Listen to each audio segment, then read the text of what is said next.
დღევანდელი კვირი, ძვირფასო მეგობრებო, ჩვენ თანდათანობით უახლოვდებით მარხვის წინებს, დიდ მარხვის წინებს, როდესაც ჩვენ დავიწყებთ სამზადის აღდგომის დღესასწაულისათვის. მანამდე გვექნება მარხვის გრძელი გზა გასავლელი, რომელიც ფიქრის, მედიტაციის, საფრთხელის კითხვის, საკუთარ თავში ჩაღრმავების გზა იქნება. დღევანდელი საკითხავი იყო ძალიან მნიშვნელოვანი. სახარება. ყველა საკითხავი შთამბეჭდა ვიყო, მაგრამ სახარების საკითხავმა დღეს ძალიან მნიშვნელოვანი და აქტუალური აზრი გაგვიზიარა. იოანეს სახარებაში მოთხრობილი ამბავი იესოს პირველი დამოწაფეების. ფილიპო იყო ერთ-ერთი პირველი, ვინც ნახა იესო. ნახა და მაშინვე მიხვდა ვისთან ჰქონდა საქმე. ვიდრე იესო რამეს ასწავლს მოახდენს, ვიდრე იესო იქადაგებს, ვიდრე ვლების კვირა იქნება, ვიდრე იესო ჯვარზე გაეკრება, ვიდრე იესო მდრეთით აღდგება, ვიდრე იესო ზესა დამალდება, მანამდე ამ კაცმა იგრძნო ფილიპემ ვისთან აქვს საქმე. მიხვდა, დაინახა, რომ იესოს სახით საგანგებო მოვლენასთან ჰქონდა საქმე. რომ ეს შეიძლება იყოს ის მესია, ის მეფე ისრაელისა, რომელსაც ებრაელები ელოდებიან. ეს შეიძლება იყოს ხსნელი კაცობრიობისა. იგრძნო შინაგანად ამ ადამიანმა იესოსთან შეხვედრის შემდეგ. მე რას ვხედავ? ფილიპე მიდის ნათანაელთან და ნათანაელთან ეუბნება, იცი, მე შევხვდი ისრაელის მეფეს. მერთმა გადმოუხედა წყალობით. მესია გამოჩნდა. ნათანაელი ეკითხება, სადაური ეს მესია? მესია არის ნაზარეთიდან. ნათანაელის პირველი რეაქცია არის ასეთი, როგორ შეიძლება, რომ ნაზარეთიდან რამე ხეირიანი მოდიოს და მით უმეტეს შეიძლებაოდეს, რომ მესია იყოს ნაზარეთიდან. ნაზარეთიდან წამოსული ადამიანი. აი ამ დროს ფილიპე ამბობს სიტყვებს, რომელიც დღეს ჩვენთვის და მთელი ქრისტიანობისათვის უნდა იყოს მნიშვნელოვანი იმისთვის, რომ ვიცოდეთ, როგორ გაუზიაროთ ადამიანს ღვთის სიტყვა. პირველი მახარებელი იოანეს სახარების მიხედვით, ვინც ქრისტეს შესახებ ახარებს, არის სწორედ ფილიპე. მახარებლობა არის ძალიან მნიშვნელოვანი ქრისტიანული ეკლესიისათვის. ყველა რელიგიისათვის მნიშვნელოვანია ამ რელიგიის პრინციპების გაზიარება სხვებისათვის, მაგრამ ქრისტიანობაში ამას საგანგებო მნიშვნელობა აქვს. თითოეულ ქრისტიანს ევალება იყოს მახარებელი. თითოეულ ქრისტიანს ევალება გაავრცელოს ქრისტეს სიტყვა. მაგრამ როგორ უნდა გაავრცელოს? რა ხერხს უნდა მიმართოს ღვთის სიტყვის გასავრცელებლად, ამას აქვს ძალიან დიდი მნიშვნელობა. და ქრისტიანულმა ეკლესიამ იცის სამწუხაროდ ქრისტიანობის გავრცელების არც თუ ისეთი საამაყო მაგალითები.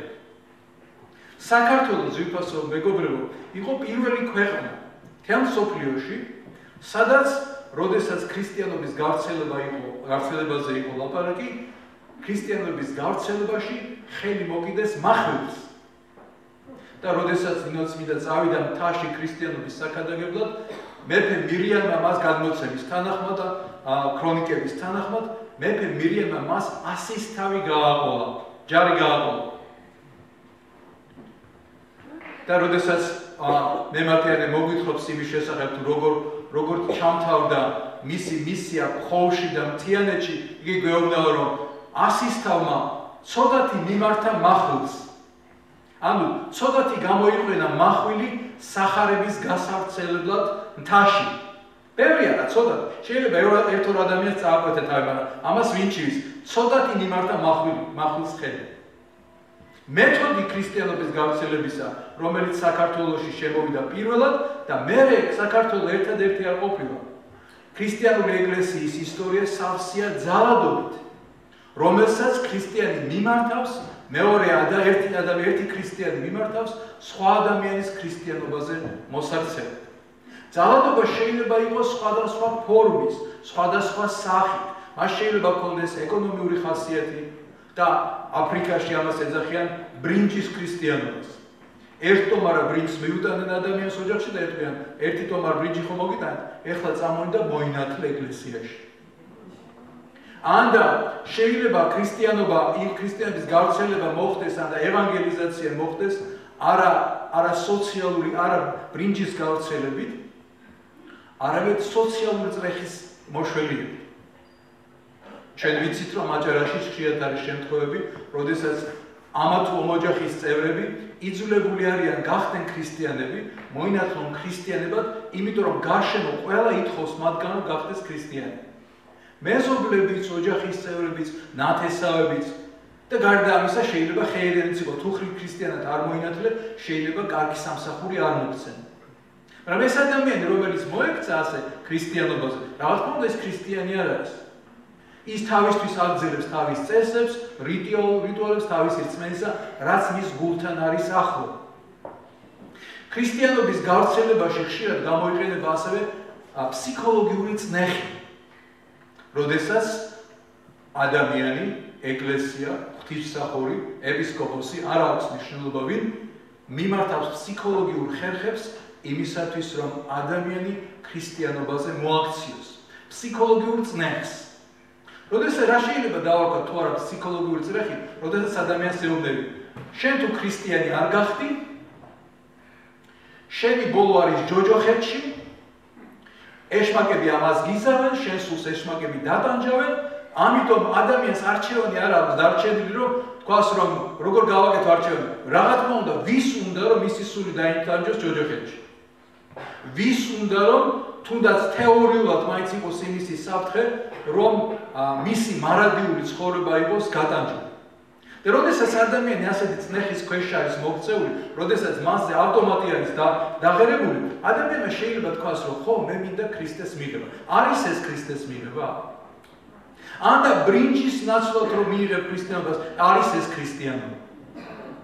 ანდა როდესაც სოციალური წარმატების გამო გინდა გახდე ქრისტიანი, რომ საზოგადოებაში უკეთესი ადგილი დაიკავო, არის ეს ქრისტიანობა.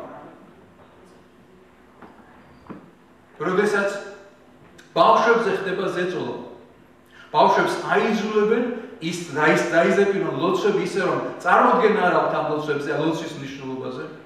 ბავშვებს აიძულებენ, რომ ეკლესიაში იარონ და პირველივე შემთხვევა, როგორც კი ბავშვი ნახავს შესაძლებლობას, რომ მასზე აღარ ვრცელდება მშობლის ძალაუფლება, რა თქმა უნდა, მაშინვე უარს ამბობს ეკლესიაში სიარულზე, ქრისტიანობაზე საერთოდ.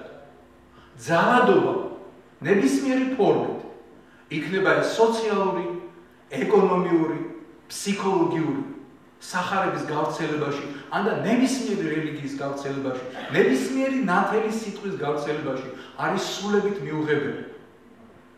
მას როგორ უნდა გავრცელდეს სახარება? მას როგორ უნდა ვიყოთ იესო ქრისტეს მიმდევრები, რომელიც გვეუბნება, წადით და უქადაგეთ ყველა დაბადებას. როგორ ვიქადაგოთ? ქრისტიანობის გავრცელების, სახარების გავრცელების ყველაზე შთამბეჭდავ გზას გვთავაზობს ეს პირველი ადამიანი, ერთ-ერთი უპირველესი ადამიანი, რომელმაც მიიღო ქრისტე და ქრისტეს მიღებასთან ერთად თვითონ იქცა მახარებელი. გვაინტერესებს მისი მეთოდი როგორია? ალბათ უნდა გვაინტერესებს. ალბათ ჩვენთვის, როგორც ქრისტიანებისათვის, როგორც ქრისტიანული ეკლესიისათვის, ამ მეთოდს უნდა გქონდეს მნიშვნელობა. მეთოდი არის უმარტივესი. ეს არ ითხოვს არანაირ საგანგებო მომზადებას, ეს ითხოვს მარტივ გააზრებას იმისა, ვინ არის ღმერთი და ღმერთთან როგორ შეიძლება მივიდეს ადამიანი. ფილიპეს საევანგელიზაციო ლოზუნგი და საევანგელიზაციო ხერხი და გნებავთ მით მეთოდი მარტივია. იგი ნათანაელს ეუბნება. წამოდი და ნახე. ყველაზე ძლიერი საევანგელიზაციო ხერხი, საევანგელიზაციო მეთოდი არის ეს. წამოდი და შენ თვითონ ნახე. წამოდი და შენ თვითონ შეხვდი იესო ქრისტეს. შენ თვითონ გაიცანი იესო ქრისტე. ჩემს სიტყვაზე ნუ იქნები დაფუძნებული. ჩემს ნათქვამზე ნუ იქნები დაფუძნებული. მოდი და ქრისტე შენ პირადად ნახე. და მერე თუ არ მოგეწონება, მერე შენთვის მიუღებელი იქნება, მერე შენ მიიღე გადაწყვეტილება. ეს არის გზა, რომელსაც იოანეს სახარება გვთავაზობს. ქრისტიანობის გასაზიარებლად, რომელიც ჩვენთვის სავალდებულო არის.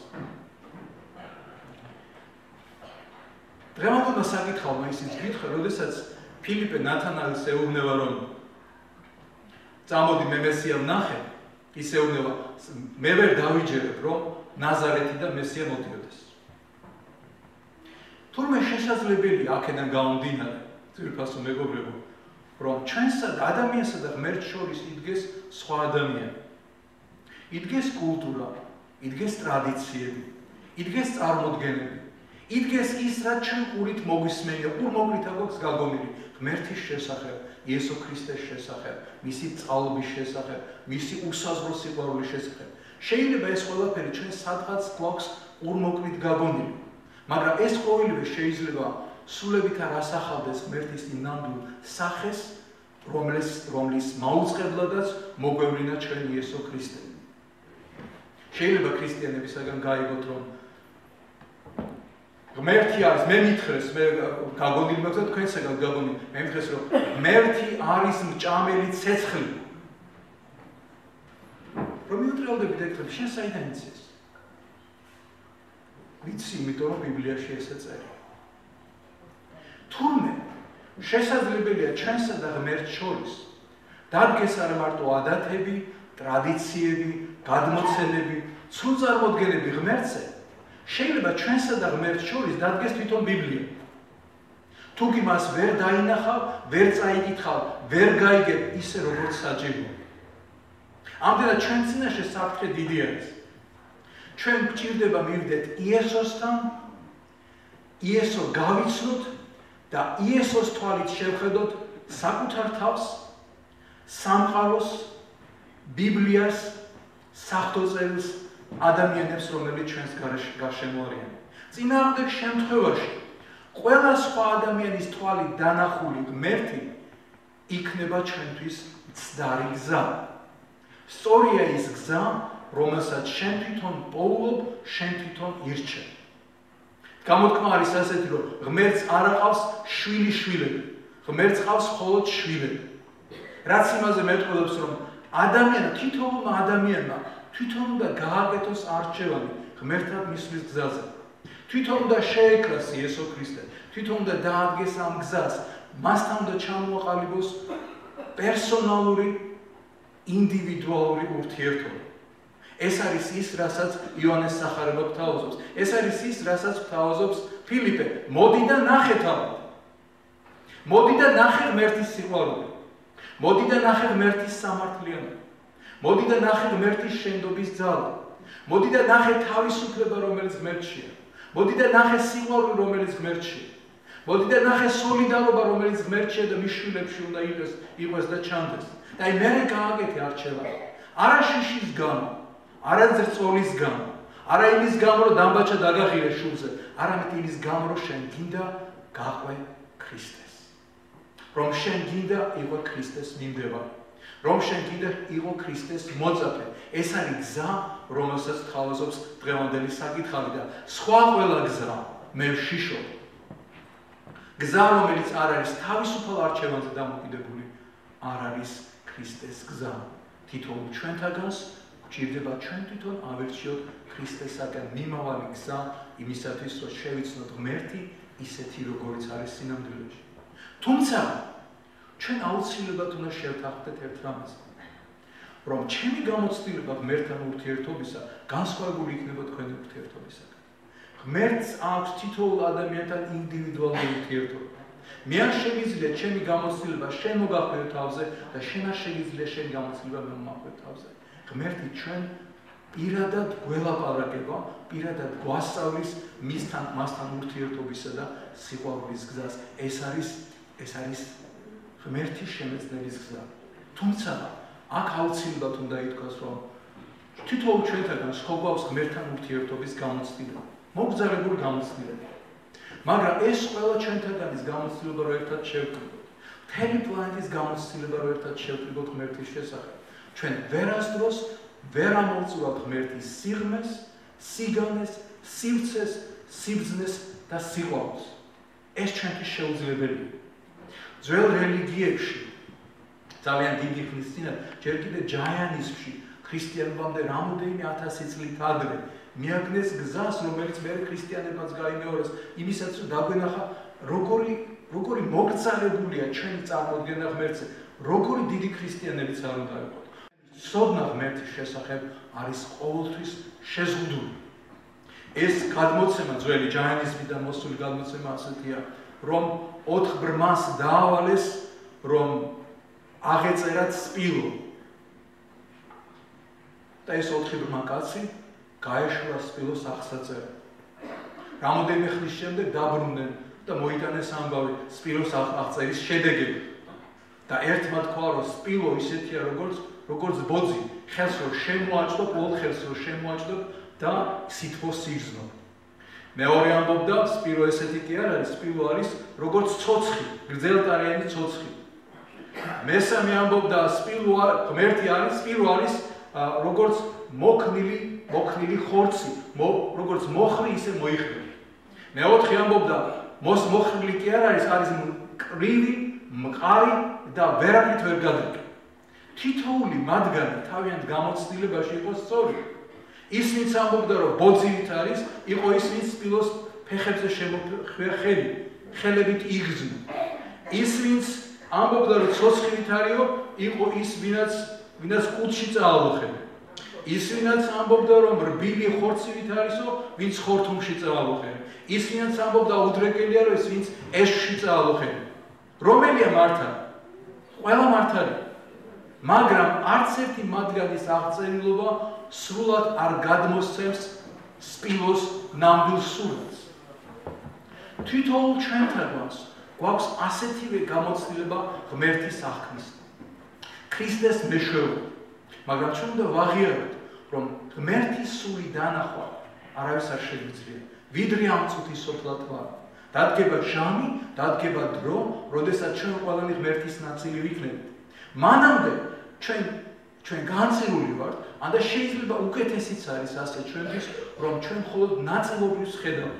მოციქული პავლე ამბობს, რომ ჩვენ ნაწილობრივს ხედავთ, ნაწილობრივს წინასწარმეტყველებთ, რადგან ჩვენ ხედავთ ყველაფერს როგორც ბუნდოვან სარკეში. ჩვენ ბევრი რამ არ ვიცით, მაგრამ ის რაც ვიცით, ეს ჩვენთვის საკმარისია იმისათვის, რომ ღმერთის გზაზე დინჯად, ბეჯითად და თავდაჯერებულად ვიაროთ. თქვენ ნახეთ, რომ საკითხავის მეორე ნაწილში, მას შემდეგ რაც ფილიპემ მიიყვანა იესოსთან, ნათანაელმა ნახა იესო, იესო უთხრა, რომ მე შენ გნახე ლებრძირას იჯერხი და მაშინ ნათანაელმა დაიჯერა, რომ მას კაკს შეხვედრა არაორდინალურ მოვლენასთან, ამის შემდეგ ჩვენ ხედავთ საინტერესო რამეს. იესო ეუბნება მას, შენ იმიტომ დაიჯერე, რომ მეკითხარ ლებრძირას იჯექიო, მაგრამ შენი ხილა ცას გახსნეს და ანგელოზებს მასზე აღმავალს და დაღმავალს. ამით იესომ ძალიან საინტერესო პარალელი გაავლო ძველი აღთქმის ერთ შთამბეჭ და მოვლენასთან.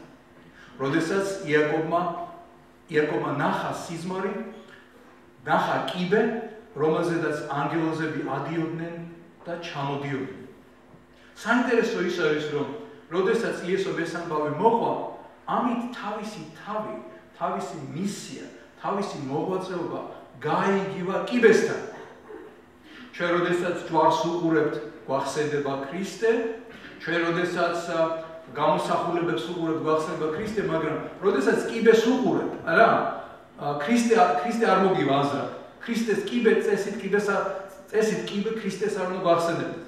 არადა ამ საკითხავის მიხედვით, სწორედ კიბე არის ქრისტეს სიმბოლური განსახიერება, რომელმაც ჩვენ უნდა აგვიყვანოს, მიგვეახლოს ღმერთთან და მის სიდიადესთან. კიბეზე ყველანი ასუფათ, არა? სოფელში რა ქვია, ბეღელზე არის მიმდგარი ან რაღაცაზე საბძელზე არის. კიბეზე ასვლის თავისებურება ეს არის, რომ კიბეზე ერთ ნაბიჯს რო ადგავ და ერთ საფეხურზე ვახვალ, ამით ერთი საფეხურით ცასთან ახლოს ახარ და ერთი საფეხურით მიწასთან შორს ახარ. და რაც უფრო მეტ საფეხურზე ადიხარ, მით უფრო მაღლა ადიხარ ცასთან. იესო მეუბნება, რომ მე ვარ კიბე. თუ თქვენ ღმერთთან გინდათ ასვლა, ჩემით უნდა იარდეთ. და რაც უფრო მაღლა ახვალ ჩემი მეშვეობით, რაც უფრო მაღლა აინაცვლებ, მით უფრო მივახლობით ღმერთს. და რაც უფრო მივახლოვდებით ღმერთს, მით უფრო დაშორდებით იმას, რაც მიწასთან არის დაკავშირებული, რაც მიწისა არის, რაც წარმავალია და მით უფრო მივახლოვდებით იმას, რაც წარვალია. შეიძლება წარმოვიდგინოთ ასე, რომ კიბე რა თქმა უნდა ჩვენ არ ვიცით რამდენი საფეხურისგან შედგება, ეს სიმბოლიზმია. მაგრამ მე შემოგთავაზოთ ამ კიბის პირველი 10 საფეხურის შესაძლო დანახვის შესაძლებლობა. თუ ესო კიბი არის და ამ კიბეზე გვინდა ავინაცვლოთ ზემოთ, პირველი საფეხური, რომელზეც ფეხი უნდა შევდგეთ, არის შიშის დაძლევა. შიშის დაძლევა. ეს არის პირველი და გადამწყვეტი გზა იმისათვის, რომ ღმერთს მივახლოვდეთ ქრისტეს მეშვეობით. ძველები ამბობდნენ, ძველ სუფიურ ტრადიციაში არის, გაეკეთს იმას, რაც კომფორტულია, დაივიწყე უსაფრთხოება, იცხოვრე იქ, სადაც გეშინია ცხოვრება, დალეწე საკუთარი რეპუტაცია. როდესაც ღმერთის გზაზე ხარ შემდგარი, ადამიანი უნდა იყოს თავისუფალი შიშისაკენ. იმიტომ იცი, რომ შენ მარტო არ ხარ. პირველივე სიტყვა, რომელიც მკვდრეთი თავგარმა იესომ უთხრა თავის მოწაფეებს, რა იყო? ნუ გეშინიათ. და მთელი საღვთო-წერილის განმავლობაში, როცა წაიკითხავთ, ნახავთ ეს სიტყვა ღმერთისადმი, ნუ გეშინიათ, ნუ გეშინიათ, ნუ გეშინიათ. თქვენ მარტო არ ხართ, არის წითელი ხაზით დგას ეს მთელ საღვთო-წერილს. და თუ ჩვენ გვინდა რომ ამ კიბეზე ავინაცვლოთ, ჩვენ გვჭირდება შიშისგან გავთავისუფლოთ. შიში არის ის, რაც ხელს გვიშლის გვიყვარდეს მოყვასი და გვიყვარდეს ღმერთი. შიში არის ის, რაც აფრთხოლებს ჩვენ წინსვლას, ჩვენს განვითარებას უფალში. შიშისგან დაძლევის გარდა, შემდეგი საფეხური არის გაბედულება. შიშის საფეხურზე თუ ავინაცვლეთ, შემდეგი საფეხური არის გაბედულება. გაბედულების გარეშე შეუძლებელია ქრისტიანად ყოფნა. მხდარი ქრისტიანი ვერ იქნება. მშიშარა ქრისტიანი ვერ იქნება. ის, ვინც ვერ ბედავს ნაბიჯის წინ გადადგმას, ქრისტიანი ვერ იქნება. და როდესაც გაბედულებაზე არის ლაპარაკი, აქ მარტო იმაზე კი არ არის ლაპარაკი, რომ ჩვენ გაბედულად ვიცოდეთ, ან ვიღვაწოთ იმის შესახებ, რაც გვსმენია, ან და ვილაპარაკოთ ჩვენს წინამორბედებზე, წმიდანებზე, მოციქულებზე, ვისაც დიდი გზა გაუვლია. გაბედულება ნიშნავს იმას, რომ თითოეულ ჩვენთაგანს უნდა გქონდეს სურვილი, რომ ნაბიჯები გადავდგათ იმ მიმართულებით, სადაც ჩვენ არ ყოფილვართ, სული წმინდის წინამძღოლობით, ქრისტეს სულის შესაბამისად. და როდესაც ამ გზას აირჩევს, როდესაც ამ საფეხურზე ამაღლდები ადამიანი, მაშინ შეგიძლია რომ თქვა, რომ მე ვეკუთვნი ქრისტეს და ნაბიჯებს, რომელსაც მე ვდგავს, არის ქრისტესაგან ნაკურთხი. მესამე საფეხური არის მადლიერება. თუ შიში დაძლია, თუ გაბედულება მოიხვეჭე, შემდეგი საფეხური არის მადლიერება. ამ საფეხურზე შენ უნდა იცოდე, რომ მადლიერი უნდა იყო ყველაფრისათვის, რასაც ღმერთი გაძლევს. ჭირისათვის და ხილისათვის. ხილისათვის მადლიერების გამოხატვა ბევრად უფრო ადვილია. თუმცა ამ შემთხვევაში ჩვენ გვიჭირს მადლიერების გამოხატვა. ჭირისათვის მადლიერების გამოხატვა ძნელია, ძალიან ძნელია. მაგრამ ეს არის, რაც ჩვენ უნდა ვისწავლოთ. რადგან ეს წუთი სოფელი ჭირისა და ხილისგან შედგება. ტირილი და სიცილი დაძმანი არიან.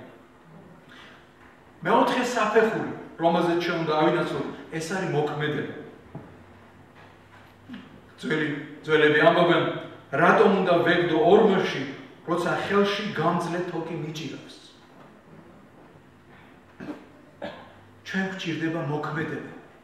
ჩვენ არ შეიძლება დავრჩეთ ერთ ადგილს.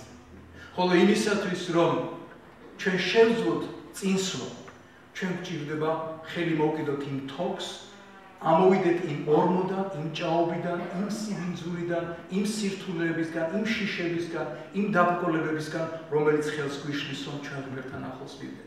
ეს თოკი ჩვენს ხელშია. ჩვენ მარტო გვჭირდება მოქმედება, რომ ჩვენ თვითონ ვიმოქმედოთ იმისათვის, რომ წინ წავდგეთ ნაბიჯი. შემდეგი ის არის რწმენა და დაჯერებულობა. როდესაც ყველასათვის ადვილი არის ნაცნობი გზით სიარული. მაგრამ ცხოვრებაში არის გზები, რომელიც შეიძლება უცნობი იყოს, მაგრამ ღმერთი სწორედ ამ უცნობის გზით სიარულს მოგვიწოდებდა. როგორც კი ნაბიჯს გადადგა უცნობ გზაზე, მაშინადვე დაინახა, რომ იქ არის სხვა გზა. ღმერთი სხვადასხვა გზებით გვატარებს თითოეულ ჩვენთანაც. იმისთვის, რომ თავისი სიყვარული, თავისი სათნოება, თავისი გეგმა, რომელიც ადამიანების მიმართ აქვს, განახორციელოს. შემდეგ ის რაც ჩვენ გვჭირდება დაბრკოლებებისთან შეგუება. როდესაც მოძრავ, ყოველთვის აწყდები დაბრკოლებებს. თუ არ იმოძრავ, დაბრკოლებებს არ წააწყდები. თუ დღეში მიდიხარ, აუცილებლად წააწყდები დაბრკოლებას. ან კუნძი იქნება, ან ტოტი იქნება, ან ჭხირი იქნება, ან რაღაცა ანეკალი იქნება, ანეკარ ბარდი იქნება. მაგრამ შენ თუ გადაწყვეტილი ხარ, რომ წინიარო, იმისთვისაც მზად უნდა იყო, რომ ცხოვრებაში შეგხვდება დაბრკოლება. იქნება ეკალბარდები, იქნება სირთულეები, იქნება წინააღმდეგობა. წინააღმდეგობა იქნება შინაურებისაგან და გარეგულებისაგან.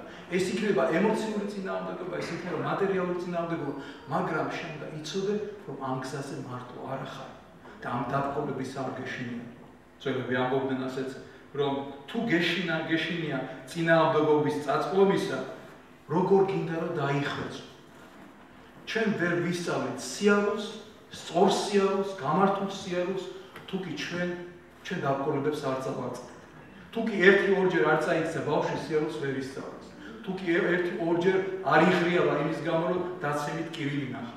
მაგრამ თავისებურება ამ კიბეზე ასვლისა იმაში მდგომარეობს, რომ როგორც კი ეცემი ადამიანი, უფალი შენთან არის, შენთან ერთად ეცემა, შენვე აგაყენებს ფეხზე და შეგაძლებინებს, რომ გადადგა ნაბიჯი წინ მომდევნო ნაბიჯისაკენ.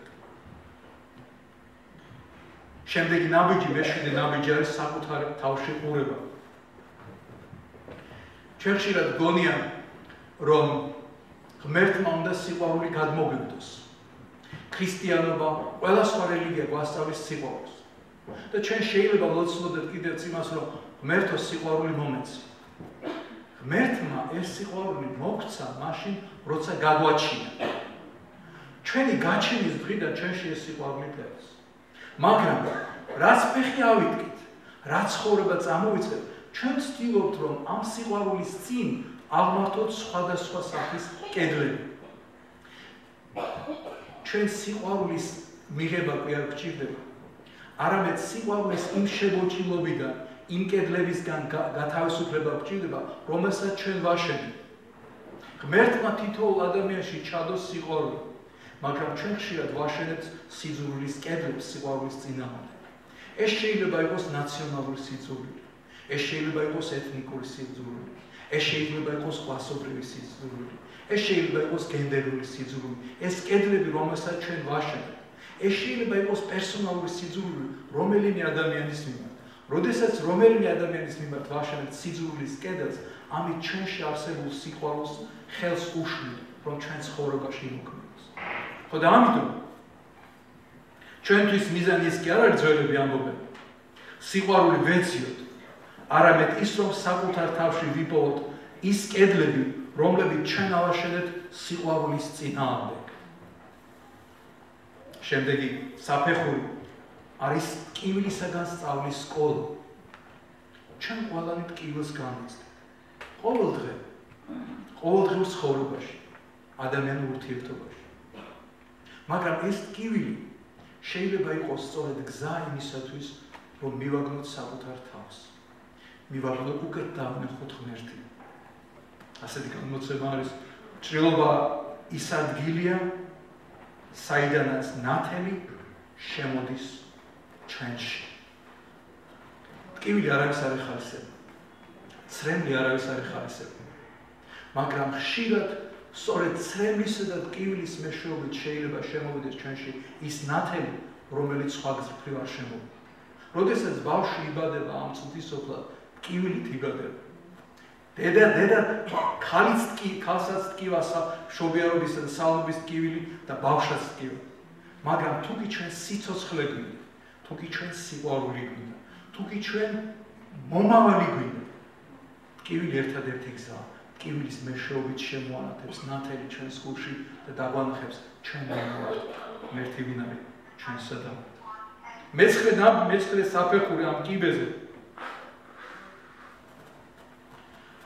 არის ალბათ ყველაზე ძნელი საფეხური. ამ საფეხურს რომ მივედგებით, თითოეულ ჩვენთაგანს გვიჭირს ამ საფეხურზე ასვლა. ეს საფეხური არის ფიქრი, რა სიტყვის ჩემზე ხალხი. ქრისტიანი იმას კი არ უნდა ფიქრობდეს, რა სიტყვის ჩემზე ხალხი. იმ ცნობილ კომედიაში რო არის ვერისუბნის მელოდიებში, რა სიტყვის სამდელოება. ქრისტიანი უნდა ფიქრობდეს იმაზე, რას ამბობს ახლა ღმერთი. ქრისტიანისათვის საზომი უნდა იყოს არა სხვა, არამედ მისი პირადი ურთიერთობა ღმერთთან. ჯალალდი რუმი ამბობდა, მე მინდა როგორც ჩიტი ჭიკჭიკებს ისე ვიჭიკჭიკო. და იმის დარდი არ მქონდეს, ვინ მისმენს და რას ფიქრობს ჩემზე, ჩემს ჭიკჭიკს.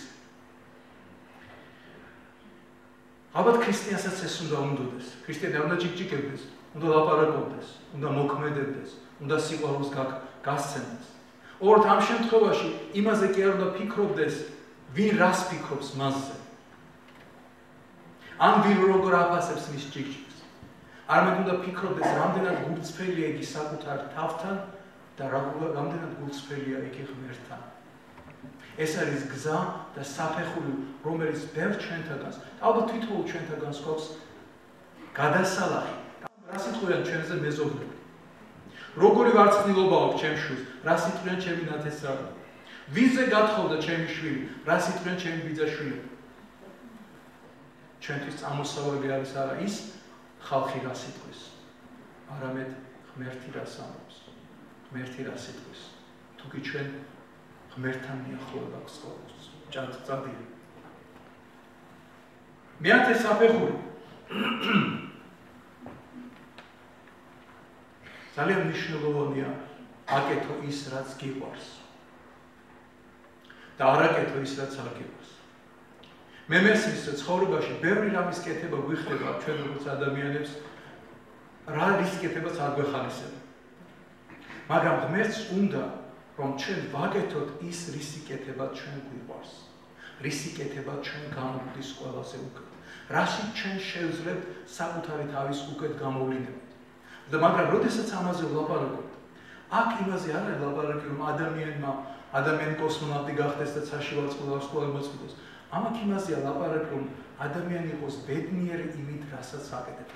ღმერთი დამალულია უბრალოებაში. იქ სადაც არ არის ღმერთი, ღმერთი სწორედ იქ არის. უბრალო ადამიანი ურთიერთობაშია ღმერთი. ღმერთის მსახურებაც უბრალო ადამიანი ურთიერთობაშია. უბრალო რეალობაშია ღმერთი. ადამიანის მიმართ სიყვარულის გამოხატვაში არის. და ძალიან მნიშვნელოვანია, როდესაც ამაზე ფიქრობ, როდესაც ამაზე მსჯელობ, გახსოვდეს ერთი რამ, რომ როდესაც ღმერთს ეძებ, ღმერთის ძიებაში პოულობ საკუთარ თავს. და როდესაც ეძებს საკუთარ თავს და გინდა იპოვოს საკუთარი თუ ვინახარ შენ სინამდვილეში, პოულობ ღმერთს. და ეს არის გზა ამ კიბეზე ასავლელი, იმ კიბეზე, რომელზედაც იესო ლაპარაკობდა. იესოს არსად არ უთქვავს პირველ პეშურ მე ვარ კიბე, მაგრამ ამ პირველ საევანგელიზაციო მისიაში ჩვენ ხედავთ, რომ იესო ამით ამბობს, მე ვარ კიბე. მე ვარ კიბე, რომლითაც თქვენ შეგიძლიათ მიხვიდეთ ღმერთთან, რომლის გავლითაც თქვენ შეგიძლიათ იყოთ თავისუფალი სიძულვილისაგან, მტრობისაგან და შეძლოთ თქვენი ის, რაც თქვენშია საუკეთესო, ეს გამოავლინოთ და გაუზიაროთ სხვებს, ადამიანებსა და საზოგადოებას, რომელსაც ეს სჭირდება. დღეს ვიფასო მეგობრებო, ჩვენ წინაშე, ჩვენი ქვეყნის წინაშე, ჩვენი ეკლესიის წინაშე, ჩვენი საზოგადოების წინაშე უამრავი დაბრკოლება არის. მაგრამ ამ დაბრკოლებებზე პასუხი არის ძალიან მარტივი. ჩვენ გვჭირდება ღმერთთან მისვლა უფრო ახლო. მაგრამ ეს არ არის ის ღმერთი, რომელსაც მამაპაპები გვეუბნებიან. ეს არ არის ის ღმერთი, რომელსაც შეიძლება სხვადასხვა რელიგიური წრეები გვახვევენ თავს. ეს არის ღმერთის სიყვარულისა, შენდობისა, პატიებისა, თანალმობისა, რომელიც ყველგან არის და ყველგან მოიძიება, რომელთან შეხვედრაც ყველა ადამიანს შეუძლია, რომლისათვისაც არ არსებობს საზღვრები, ეთნიკური, რელიგიური, კულტურული, რომელიც ყველას ხებულობს და ყველას გულში იკრავს, რომელიც სითბოს, სიყვარულსა და თავისუფლებას თავაზობს ყველას. უბალი დაგვეხმაროს სიუთავსო მეგობრებო, რომ ჩვენ შევძლოთ ამ კიბეზე სიარული. ადვილი არ არის, მაგრამ შესაძლებელია. და ამ კიბეზე სიარულის თავისებურება, როგორც გითხარით იმაში მდგომარეობს, რომ შენ თვითონ არ მიბობხავ ამ კიბეზე. ამ კიბის თითოეული ნაბეჯის გადალახვაში გეხმარება თავად უფალი თავისი სულის მეშვეობით. უფალი დაგვეხმაროს ამაში.